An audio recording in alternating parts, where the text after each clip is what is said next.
Hey everyone, welcome back to the class of physics by Yogesh Sharma.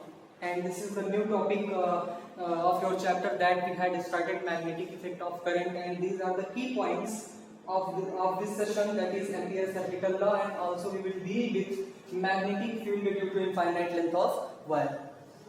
Now dear students, what is Ampere's circuital law? Before knowing this, we will discuss about one more important topic, that is the Gauss law. Yes, this law is very similar to that law that we had studied in the last portion of first chapter, that is Gauss law. According to Gauss law, whenever we have a closed loop, then for that loop we have a flux that is given by phi is equal to sigma q upon epsilon naught. And we can also write this phi is equal to closed integral E dot dA vector, where E is what? Think about it. E is electric field and dA is what? dA is the small element of your area. It is also can be written as ds. For example, if we have a solid sphere and there are so many charges are there, then how to find the flux for that solid sphere? Then easily sum up.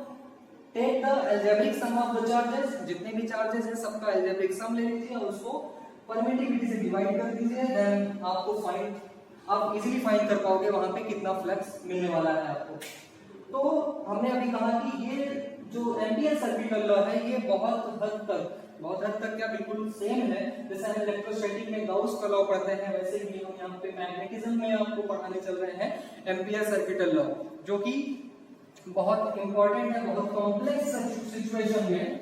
Complex situation में आप magnetic field को find कर सकते हो using this law. whenever it is difficult to find the magnetic field by using Biot-Savart law. Yes, in the starting of this chapter we have learned about Ørsted effect. According to that, when current is flowing through an open wire, then it produces a field or effect which is same as the field created by a simple magnet. And after that discovery, Biot-Savart gives an equation to find the magnitude of the magnetic field due to a conductor or loop in which current is flowing also, because without any current you cannot able to find the magnetic field. So now look about what is the Ampere circuital law. इसका statement क्या होगा? Ampere circuital law क्या होता है, इसका statement सबसे पहले जानेंगे, उसके बारे में फिर बात करते हैं. इसका स्टेटमेंट भैया ये है कि लाइन इंटीग्रेशन लिख सकते हैं यहाँ पे, line integral of magnetic field, line integral of magnetic field around any closed loop, around any closed loop is the product of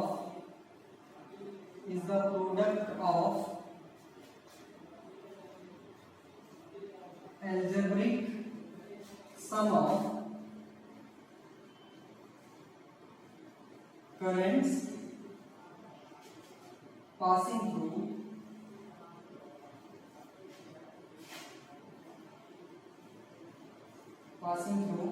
that closed loop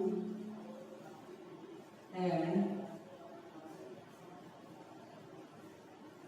permeability of free space. Permeability of free space, that is mu naught. Yes, यहाँ पे statement इसका बहुत ही आसान है, बहुत ही easy language में हमने लिखा है. इसका स्टेटमेंट ये कहता है बच्चा कि line integral of magnetic field around any close loop, किसी क्लोज लूप के अराउंड. जैसे हम गाउस में गाउसियन लूप लेते थे. गाउसियन लूप क्या होता है? एक हाइपोथेटिकल रीजन होता है जो चार्ज को बाउंड करने का काम करता है. सेम यहाँ पे हम एम्पीरियल लूप कंसीडर करते हैं. तो line integral of magnetic field around any close loop is the product of, किसका प्रोडक्ट होता है?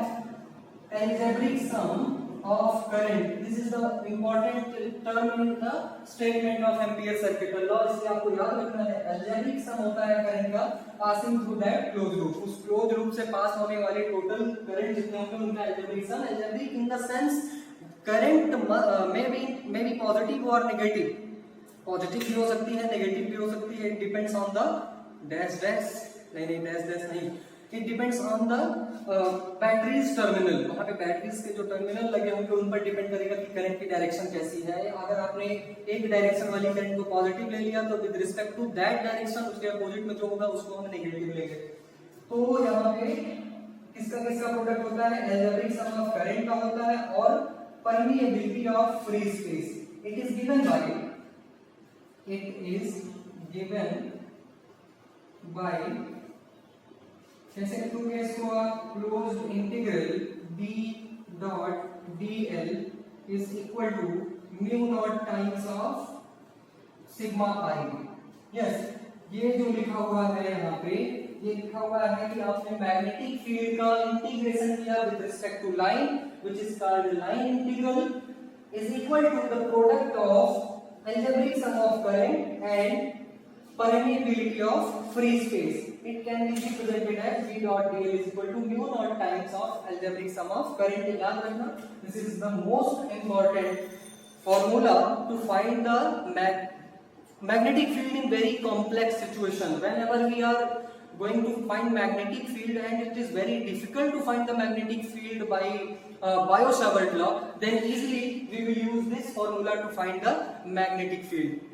जैसे हम गाउस का थ्योरम जब यूज करते थे, गाउस का लॉ यूज करते थे, वहां पे इलेक्ट्रिक फील्ड फाइंड करते थे डिफरेंट कंडीशंस में, डिफरेंट सिचुएशन में. जैसे कि पहला एप्लीकेशन आपने पढ़ा था electric field due to infinitely uniformly charged length का एक वायर था, एक कंडक्टर था, यूनिफॉर्मली इनफाइनाइटली चार्ज एक वायर था, वहां पे आपने मैग्नेटिक इलेक्ट्रिक फील्ड फाइंड किया था गाउस का लॉ यूज करके. फिर इनफाइनाइट शीट के कारण आपने इलेक्ट्रिक फील्ड फाइंड किया.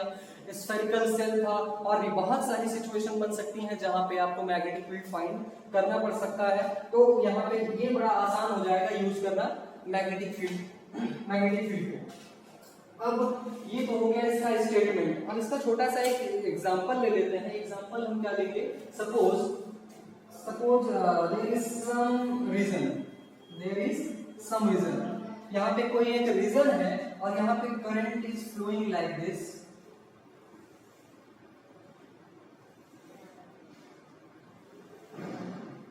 चलो, इसको हमने कह दिया भाई I1 है, ये I2 है, this is I3 and this is I4.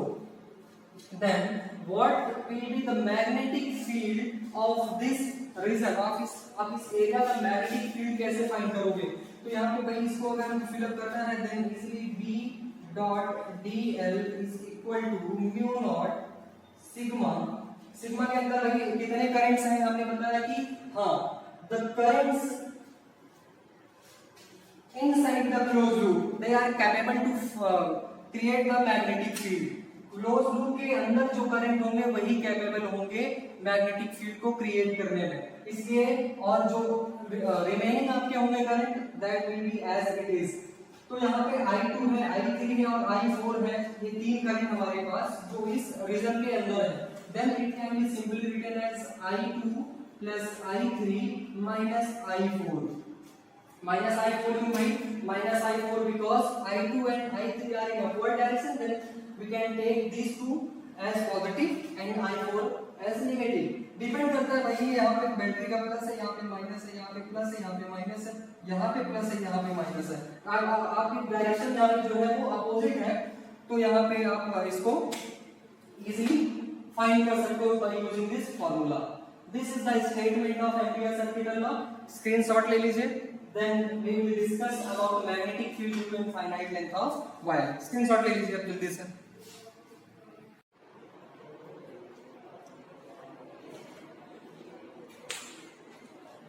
Now look, we are going to find the magnetic field due to infinite length of a current carrying conductor.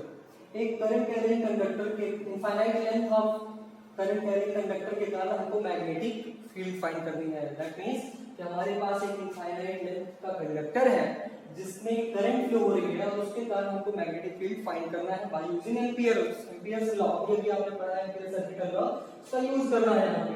तो सिंपली यहाँ पे now look, if this is a wire, अगर आप carefully इसको imagine करिए, देखिए तो it looks like a cylinder. अगर ये सिलेंडर के शेप का है तो इसके पास कुछ ना कुछ क्रॉस सेक्शन होगा, कुछ ना कुछ क्रॉस सेक्शन होगा। तो सपोज यहाँ पे लिख सकते हो let the cross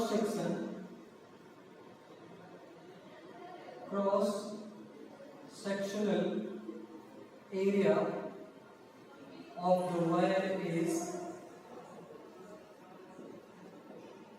small A. यहाँ पे हमने स्मॉल ए इसका क्रॉस सेक्शनल एरिया ले रखा है। अब यहाँ पे कैपिटल ए है तो चलो कोई नहीं, कैपिटल ए है तो जिसका रेडियस कितना है, स्मॉल ए है।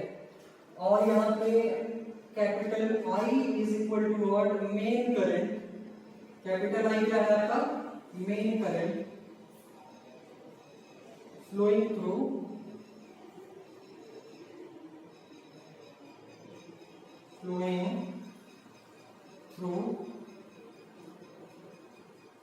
कंडक्टर। यहाँ पे आपका कैपिटल आई में करंट है और यहाँ पे इसका क्रॉस सेक्शनल एरिया सपोज कि आपने ए कंसीडर कर लिया और इसका रेडियस स्मॉल ए है। तो यहाँ पे जो यहाँ का कंडक्टर है इसके सेंटर से स्मॉल आर डिस्टेंस पे आउटसाइड पे कोई पॉइंट पी है। फिर से यहाँ पे जो आपका कंडक्टर है इसका हमने एक सेंटर लिया और सेंटर से स्मॉल आर डिस्टेंस पे एक पॉइंट पी है यहाँ पे, और इस पॉइंट पे आपको फाइंड करना है magnetic field. Right, got it, okay. यहाँ पे देखो, अब हम सिंपली जानते हैं कि मैग्नेटिक फील्ड हमारी कहाँ पे बनेगी। अगर एक कंडक्टर हमारे पास स्ट्रेट कंडक्टर है तो उस स्ट्रेट कंडक्टर में मैग्नेटिक फील्ड की डायरेक्शन को फाइंड करने के लिए बच्चा हमने आप लोगों को बताया था right hand thumb rule. Imagine this is the wire and current is flowing in this direction, current is flowing in this direction, then keep hold the thumb in the direction of the current. आपको current की direction में अपने thumb को रखना है। Then curl this four fingers. अब ये four fingers की डायरेक्शन को इमेजिन करिए कहाँ जा रहा है, यानी कि इस तरह से इसके चारों तरफ मैग्नेटिक फील्ड ऐसे बनेगी, इस तरह से ये इसके चारों तरफ से मैग्नेटिक फील्ड इस तरह से बनेगी, करंट की डायरेक्शन ऊपर की तरफ। तो यहाँ पे मैग्नेटिक फील्ड इसकी ऐसे बन गई। अच्छा, और हमने कहा भी भाई जैसे हम गाउस लॉ में गाउसियन सरफेस इमेजिन करते थे करंट को बाउंड करने के लिए, यहाँ पे एम्पीरियल लूप हम लेंगे और हमारा लूप भाई इस पॉइंट को यहाँ से ऐसे कवर कर रहा है। जो हमने एक लूप ले रखा है ये आपका एम्पीरियल लूप भी है, एम्पीरियल लूप जो करंट को बाउंड करेगा।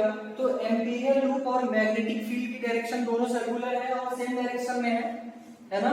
तो यहाँ पे इस पॉइंट पे आपने अगर लूप का छोटा सा एलिमेंट डीएल लिया तो वो मैग्नेटिक फील्ड की डायरेक्शन में ही होगा। भाई अगर आपने करंट एलिमेंट इधर लिया तो मैग्नेटिक फील्ड की डायरेक्शन भी इधर, फिर इधर घूमेंगे तो इधर भी डीएल की डायरेक्शन इधर और मैग्नेटिक फील्ड की भी डायरेक्शन से, यानी कि all over the every point on this loop the direction of magnetic field as well as direction of current element must be same. Now we know that, हम क्या जानते हैं, डेरिवेशन करते हैं तो इसका कैसे निकालेंगे मैग्नेटिक फील्ड।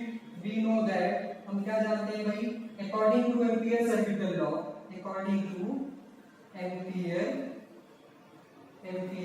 Circuital law. अगर हमको एम्पियर सर्किटल लॉ देखना है तो हम जानते हैं closed integral B dot dl is equal to mu dot times sigma I. This is the equation number first. Again यहाँ पे देखिए B dot dl is equal to mu dot times sigma I होता है, ये सब लोग जानते हो।